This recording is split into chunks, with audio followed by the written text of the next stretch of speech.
आज भी मुझे याद है, लगातार फायरिंग, ताबड़तोड़ फायरिंग की आवाज़ आ रही थी। जिले से जितने भी कांग्रेसी हैं, जो दिग्गज नेता हैं कांग्रेस के, वो सभी परिवर्तन यात्रा कर वापस इसी रास्ते से जगदलपुर लौट रहे थे। यहाँ पर नक्सलियों ने एक ब्लास्ट किया था। अच्छा, इस तरफ ये जो सड़क जहाँ घूम रही है, जो घूम रही है, ये आप टर्निंग देख रहे हैं, वहाँ पे नक्सलियों ने ब्लास्ट किया था। जी, 2 लोग खड़े हुए थे। हम इतने डर गए थे क्योंकि हम मीडिया प्रेस करके मैंने कैमरा भी उठाया, लेकिन नक्सली नहीं माने। नक्सलियों की जो लाल डायरी होती है उसमें महेंद्र कर्मा का नाम शामिल हो गया था। कई बार लाल डायरी मतलब मौत की डायरी। मौत की डायरी। छत्तीसगढ़ के भीतर विधानसभा के चुनाव हो रहे हैं। बस्तर का जो संभाग है, विशेष तौर पर जिसे आदिवासी बहुल कहा जाता है, 12 विधानसभाएं हैं, जिसमें से एक जगदलपुर विधानसभा आम लोगों के लिए है और बाकी सारी सीटें ट्राइबल सीटें हैं। यहाँ हम जिस जगह खड़े हैं वो झीरम घाटी है, दरभा घाटी है। हालांकि ज़िला जगदलपुर बस्तर ही है, यहाँ से थोड़ी दूर से सुकमा शुरू हो जाता है, मगर जिस जगह पे हम खड़े हैं वो झीरम घाटी शहीद स्मारक है। यहाँ कांग्रेस का झंडा दिखाई पड़ रहा होगा और साल 2013 की वो शायद आप लोगों को वारदात, वो घटना याद हो, जिस तरीके से यहाँ पर इसी जगह पर यही सड़क है, वो मुख्य सड़क है जो कि हैदराबाद की ओर चली जाती है और ये इस तरफ जगदलपुर की ओर जाती है। और इसी सड़क पर आईडी ब्लास्ट, एम्बुश लगा करके नक्सली जो थे, उन्होंने परिवर्तन यात्रा जो उस वक्त कांग्रेस निकाल रही थी उस पर अटैक किया था और उस समय का जो तमाम कांग्रेस का आला नेतृत्व था उनका खात्मा कर दिया था। चाहे वो महेंद्र कर्मा हो, नंद कुमार पटेल हो या विद्याचरण शुक्ल। विद्याचरण शुक्ल को देश की जनता पहले से भी जानती रही क्योंकि इमरजेंसी के दौरान वो सूचना एवं प्रसारण मंत्रालय संभालते रहे। इस लिहाज से भी देश उन्हें ज़्यादा जानता रहा। मगर देश अपने तरीके से सलवा जुडूम की भी बहस में उलझा हुआ था और सलवा जुडूम के संचालन में जो लोग शामिल थे इस प्रदेश के भीतर, जब कांग्रेस की सरकार थी, है ना, हालांकि उस दौरान भी यूपीए की ही सरकार थी और यहाँ पर प्रदेश में कांग्रेस विपक्ष में थी, परिवर्तन यात्रा निकाल रही थी।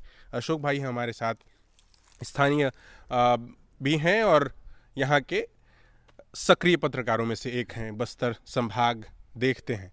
उस दिन तो आप मौकाए वारदात पर भी थे, उस तरफ से चलते हुए आ रहे थे और यहाँ पर ये सारी चीज़ें देखी। क्या हुआ था उस दिन, क्या क्या देखा आपने? जी विष्णु जी, 25 मई 2013 की ये बात है। शाम के करीब 4 बजे थे जब परिवर्तन यात्रा करके जो सुकमा जिले से जितने भी कांग्रेसी हैं, जो दिग्गज नेता हैं कांग्रेस के, वो सभी परिवर्तन यात्रा कर वापस इसी रास्ते से जगदलपुर लौट रहे थे। ठीक, आप मेरे पीछे सामने देखेंगे, यहाँ पर नक्सलियों ने एक ब्लास्ट किया था। अच्छा, इस तरफ ये जो सड़क जहाँ घूम रही है, जो घूम रही है, ये आप टर्निंग देख रहे हैं, वहाँ पे नक्सलियों ने ब्लास्ट किया था। जी, 2 लोग खड़े हुए थे। वहाँ सबसे पहले काफिले में बोलेरो गाड़ी आ रही थी। अच्छा, रेड कलर की बोलेरो गाड़ी आई थी और वो उसके परखच्चे आज भी ये जंगल के अंदर मौजूद हैं। अच्छा। आज घटना को 10 साल हो गए हैं, लेकिन आज भी आप देखेंगे तो उस तस्वीर को देखेंगे तो मुझे तो वो दिन याद आ जाता है क्योंकि मेरे सामने जब नक्सलियों ने फायरिंग की, जब हम काफिले के पीछे थे, नक्सलियों ने हमें रोका। मेरे एक साथी भी थे, संजय ठाकुर। हम दोनों जब परिवर्तन यात्रा के जस्ट पीछे ही लौट रहे थे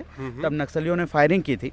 उसके बाद हम इतने डर गए थे क्योंकि हम मीडिया प्रेस करके मैंने कैमरा भी उठाया। अच्छा। लेकिन नक्सली नहीं माने, उन्होंने हमको आगे आने नहीं दिया। तो हम लोगों ने वहीं रुके, करीब आधा घंटा वहीं खड़े थे हम लोग और उस दौरान लगातार फायरिंग की आवाज़ आ रही थी। वो गूंज आज भी मुझे याद है, लगातार फायरिंग, ताबड़तोड़ फायरिंग की आवाज़ आ रही थी और लगातार जो काफिले में जितने भी लोग थे, वो सबसे पहले जब नक्सलियों ने ब्लास्ट करके फायरिंग किया, उसमें कई नेता और जो सुरक्षा कर्मी थे, जो दिग्गज नेताओं के गार्ड थे, सिविलियन थे। एक सामने ट्रक भी आ रही थी, ट्रक और जो ड्राइवर है, कंडक्टर, वो भी मारे गए थे। कुल मिला के शाम को 4 बजे ये घटना हुई थी और इस तरफ आप जंगल देख रहे हैं, वहाँ एक चट्टान है, उस चट्टान पे चढ़कर ही नक्सलियों ने लगातार फायरिंग किया उनके ऊपर, क्योंकि जो काफिला था वो काफ़ी बड़ा था, करीब उसमें 27 से 28 गाड़ी थी।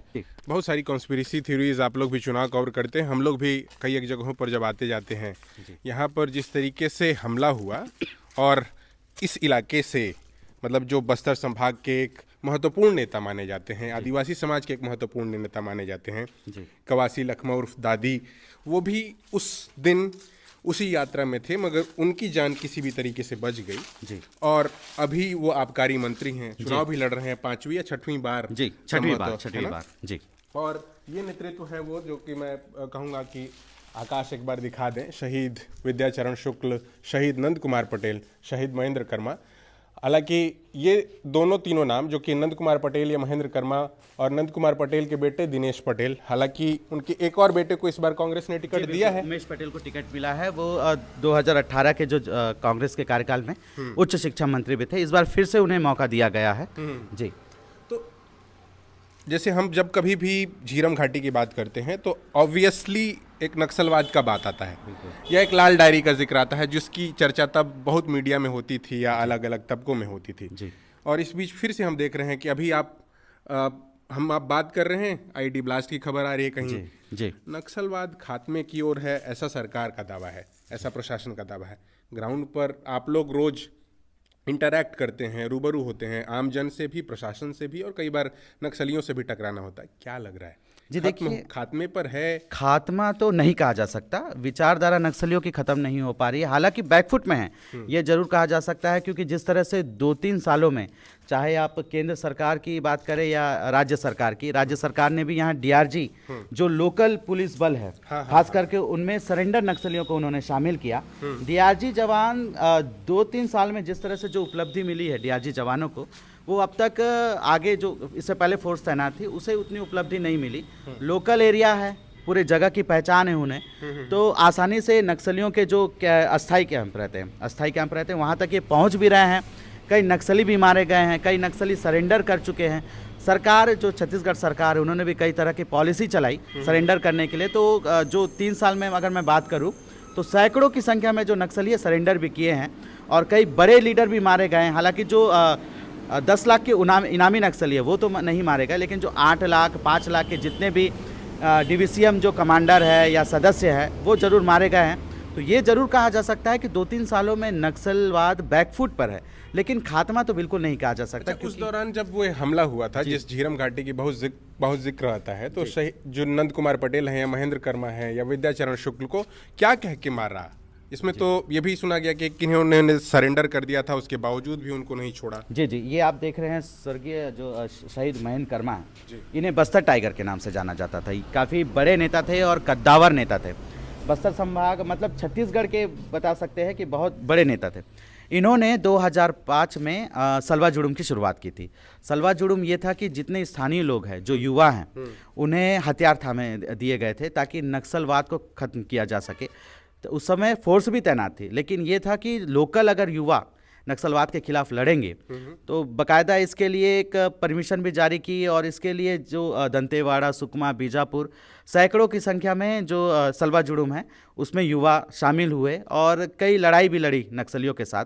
और उसमें से सलवा जुड़ुम के कई नेता प्रसिद्ध भी हुए। इसलिए प्रसिद्ध हुए क्योंकि उनके रहते जब चरम सीमा पर थी नक्सलवाद, तो कई बड़े नक्सली लीडर भी सलवा जुड़ुम के जो जवान हैं, अभी जवान इसलिए कहा जा सकता है क्योंकि उन्हें एसपीओ बनाया गया, उन्हें प्रधान आरक्षक बना दिया गया, उन्हें पुलिस में शामिल कर लिया गया। तो उस समय महेंद्र कर्मा बहुत बड़े नेता माने जाते थे, सलवा जुड़ुम के जनक माने जाते थे। उसके बाद से नक्सलियों के टारगेट में आ गए थे क्योंकि सलवा जुड़ुम नक्सलियों के लिए काफ़ी घातक साबित हो रहा था। लगातार नक्सलियों की मौत हो रही थी, मतलब मार गिरा रहे थे सलवा जुड़ुम के जवान। इस वजह से वो टारगेट में थे और ये भी कहा जाता है कि नक्सलियों की जो लाल डायरी होती है उसमें महेंद्र कर्मा का नाम शामिल हो गया था। कई बार लाल डायरी मतलब मौत की डायरी? मौत की डायरी, कुल मिला के नक्सलियों की मौत की डायरी। वो एक बार उनके टारगेट में अगर कोई आ जाता है वो नाम चढ़ जाता है। उसके बाद नक्सली मौका देखते हैं, चाहे वो 2 साल में देखे, 5 साल में, 10 साल में, 15 साल में। क्योंकि जब नंद कुमार पटेल गृह मंत्री थे उन्होंने भी यहाँ पर नक्सलवाद के खिलाफ अच्छी एक लड़ाई शुरू की थी और जो फोर्स है वो 2001 में अंदरूनी क्षेत्रों में जाके शानदार ऑपरेशन भी चला रही थी और लगातार नक्सलियों को नुकसान भी पहुंच रहा था। तब नंद कुमार पटेल उनके टारगेट में आ गए थे क्योंकि गृह मंत्री थे और इन्हीं के हाथ में कमान थी पूरी फोर्स की। उसके बाद से लगातार टारगेट में थे ये भी। तो 2013 25 मई जिस दिन ये घटना हुई थी उसी दिन को इन्होंने नक्सलियों ने एक मौका देखा और उन्हें पता चला कि परिवर्तन यात्रा इसी रास्ते से गुजरने वाली है। इसी का फायदा उठाया उन्होंने। और आप जो हम मेरे पीछे देखेंगे तो अभी झीरम घाटी 2 साल हुए ऐसे स्मारक बने हुए।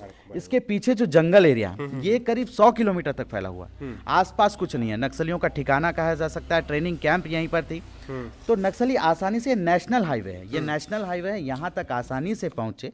और समय जब 4 बज रहे थे तभी उस काफिले में फायरिंग की। उन्हें मालूम था कि इस काफिले में नंद कुमार पटेल भी हैं, विद्याचरण शुक्ल भी हैं, उनके बेटे दिनेश पटेल हैं, इसके अलावा जो उदय मुदलियार है, महेंद्र कर्मा है, ये इनकी पूरी जानकारी थी कि कौन कौन नेता इसमें आए हैं। तो उसी का ही फायदा नक्सलियों ने उठाया और फायरिंग जब हुई, कई नेता उसी में मारे गए थे। विद्याचरण शुक्ल को भी गोली लगी थी उसी में, उसके बाद वो मारे गए। इसके बाद जब महेंद्र कर्मा, हालांकि एक महत्वपूर्ण नेता कवाशी लखमा उर्फ दादी जी बचने जी में वो बच गए, लखमा दादी बच गए। ऐसा कहा जाता है कि क्योंकि हम घटना के दिन उस तरफ मौजूद थे, जब दूसरे दिन जानकारी मिली कि कवासी लखमा यहाँ से जब बच के निकले थे, तो यहाँ एक स्थानीय पत्रकार है, स्थानीय पत्रकार की बाइक खड़ी हुई थी। उस बाइक को चलाकर, चाबी लगी हुई थी उसमें, उस बाइक को चला के लखमा बाइक चलाते हुए निकल गए, दरबा थाना पहुंच गए तो सेफ हो गए। लेकिन वहां पर, लेकिन अब कैसे बचे ये तो आज भी एक गुत्थी है, वो आज तक नहीं सुलझ पाई है। घटना जो कॉन्स्पिरेसी थ्योरीज तरह तरह की चलती हैं। मगर यहाँ ये जो तमाम चेहरे देखेंगे, ये तो कुछ ऐसे नामचीन चेहरे हैं जिनको सभी लोग पहचानते हैं, मगर उसके अलावा कोई उन काफिले में शामिल कोई गाड़ी का ड्राइवर था, कोई जवान था, कई एक ऐसे नाम भी हैं, मतलब लोगों के चेहरे भी हैं जिन पर नाम नहीं लिखा हुआ है। कुछ एक बहुत छोटी उम्र का एक लड़का भी वहाँ शहीद राजकुमार के नाम से दिखाई पड़ रहा है। और मगर इस दौरान फिर से इस बार के चुनाव में जब हम लोग बात कर रहे हैं, तो क्या दिखाई पड़ रहा है कि सब शांति से निपट जाएगा या पुलिस प्रशासन की तैयारी पुख्ता आप लोग को दिखाई पड़ती है? देखिए, चुनाव आयोग की तो कोशिश है कि शांतिपूर्ण तरीके से चुनाव संपन्न हो, क्योंकि 2013 में जो दहशत का माहौल था नक्सलियों का, 2018 में वो दहशत नहीं देखने को मिला। हालांकि वारदात तब भी हुई, लेकिन मतदान का प्रतिशत बढ़ा। तो इस बार चुनाव आयोग और जो बस्तर पुलिस है, उनका ये दावा है कि पिछले चुनाव के मुकाबले इस चुनाव में मतदान का प्रतिशत बढ़ेगा, क्योंकि 126 नए मतदान केंद्र बनाए। लेकिन ऐसे भी कोई मतदान केंद्र हैं जहां पर 0% मतदान हुआ 2018 के चुनाव में। लेकिन इस बार कोशिश यही है, क्योंकि पिछले 3 साल में यहाँ पर करीब 35 नए कैंप खुले, 35 नए कैंप अंदरूनी इलाकों में। काफ़ी विरोध हुआ, आदिवासी विरोध भी किए कि कैंप नहीं खुलना चाहिए, उसके बावजूद भी स्थापित हुआ।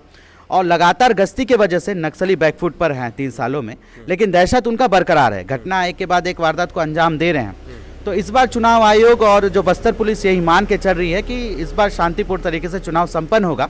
लेकिन जिस तरह से जो हालात अभी 2-3 दिन से देखने को मिल रहे हैं, 2 दिन पहले सुकमा में 3 गाड़ियों को जला दिया, कांकेर जिले के पखांजूर में 3 ग्रामीणों को मौत के घाट उतार दिया मुखबिरी के शक में। तो कहीं ना कहीं नक्सली अपनी सक्रियता दिखा रहे हैं, चुनाव बहिष्कार के पर्चे फेंक रहे हैं लगातार। तो ये अभी नहीं कहा जा सकता कि शांतिपूर्ण तरीके से चुनाव संपन्न होगा। बहुत चैलेंजिंग है, इस वजह से प्रथम चरण में इस वजह से चुनाव संपन्न कराया जाता है, ताकि चुनाव आयोग, बस्तर पुलिस अपनी पूरी ताकत झोंक देती है कि कैसे भी किसी तरह से एक ग्रामीण यहाँ मतदान करने पहुंचे। जबकि महज 90 सीटों की विधानसभा है, 70 सीटें जो कि सेंट्रल में या दूसरे तरफ पड़ती हैं वो दूसरे चरण में होगी। महज 20 सीटों के लिए बस्तर का चुनाव जो है वो 7 तारीख को होगा। आज 5 तारीख है, आज 5 बजे के बाद प्रचार जो थम जाएगा। कुल मिलाजुला करके झीरम घाटी और सारी कहानियों को दिखाने का तात्पर्य है कि लोकतंत्र को टेकन फॉर ग्रांटेड मत लीजिए। टीवी या ड्राइंग रूम के बहसों में जिस तरीके से हम लोकतंत्र को लेकर के हंसी और मखौल उड़ाते हैं, वैसा तो लोकतंत्र नहीं है। उसके लिए हमारे पुरखों ने, हमारे साथ के लोगों ने, बहुत अलग अलग तरीके के लोगों ने बलिदान दिया है।